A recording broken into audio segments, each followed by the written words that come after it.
न जाने किस दौर से गुजरा होगा वो शख्स जिसे ना मौसम के बदलने से फर्क पड़ता है, ना ही त्योहारों के आने से खुशी मिलती है। नमस्कार दोस्तों, आज हम बात कर रहे हैं डिप्रेशन के बारे में। हिंदुस्तान में सबसे ज़्यादा कॉमन साइकेट्रिक इलनेस जो है वो है डिप्रेशन। हमारे देश में बहुत ज़्यादा लोग इस बीमारी से पीड़ित हैं।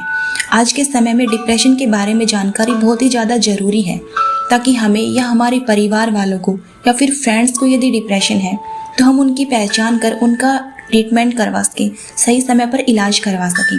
तो सबसे पहले हमें जानना होगा कि इसके लक्षण क्या होते हैं।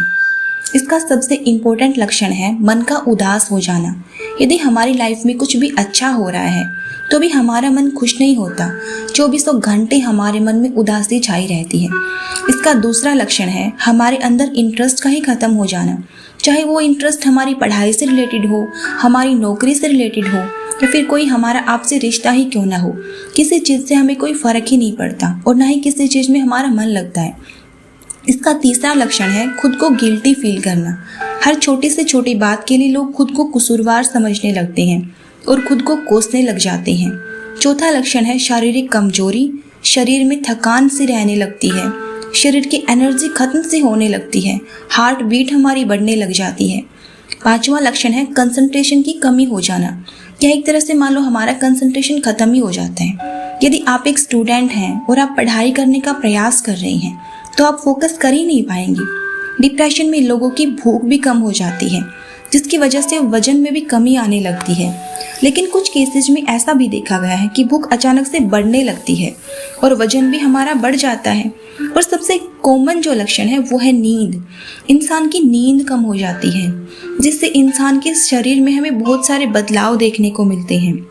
सिर दर्द हो जाना, थकान, बेचैनी, किसी से बात ना करना और आखिर में अपने आप को नुकसान पहुंचाने का विचार हमारे मन में आने लगता है कि ऐसी जिंदगी से तो हमारा मर जाना ही बेहतर है। यदि इस तरह के लक्षण आपको 2 हफ्तों से भी ज़्यादा नज़र आते हैं तो आपको डिप्रेशन हो सकता है। तो डिप्रेशन से बाहर निकलने के लिए आपको सबसे पहले क्या करना है?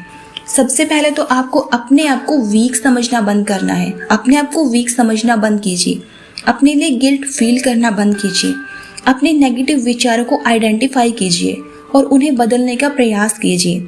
ज़्यादातर लोग अपनी एंजाइटी और भावनाओं को छिपाने के लिए शराब का सेवन करना शुरू कर देते हैं। तो ऐसे में सबसे पहले आपको नशीली चीज़ों से दूरी बनानी है। डिप्रेशन और एंजाइटी जैसी समस्याओं से बचने के लिए सबसे ज़्यादा ज़रूरी है मेडिटेशन करना। मेडिटेशन आपके मन को शांत करता है और कंसंट्रेशन बढ़ाता है। शारीरिक एक्टिविटी करें, जैसे मॉर्निंग वॉक, एक्सरसाइज करना, प्रकृति के साथ समय बिताएं। इससे इंसान का मूड बूस्ट होने लगता है और काम करने में मन लगता है। पर्याप्त नींद लें, खुद के साथ समय बिताएं, कभी भी अकेलापन फील ना होने दें, दोस्तों के साथ बाहर जाएं, हमेशा पॉजिटिव सोचें और पॉजिटिव रहने की कोशिश करें। आप किसी भी बात को ज़रूरत से ज़्यादा महत्व देने लगते हैं तभी डिप्रेशन आप पर आक्रमण करता है। याद रखें, डिप्रेशन कभी पागलपन नहीं होता, तो इससे कभी घबराएं नहीं। आप आसानी से डिप्रेशन से बाहर आ सकते हैं। थैंक यू दोस्तों, मिलते हैं एक नई वीडियो के साथ। आपको वीडियो कैसी लगी कमेंट बॉक्स में अपनी राय जरूर दें।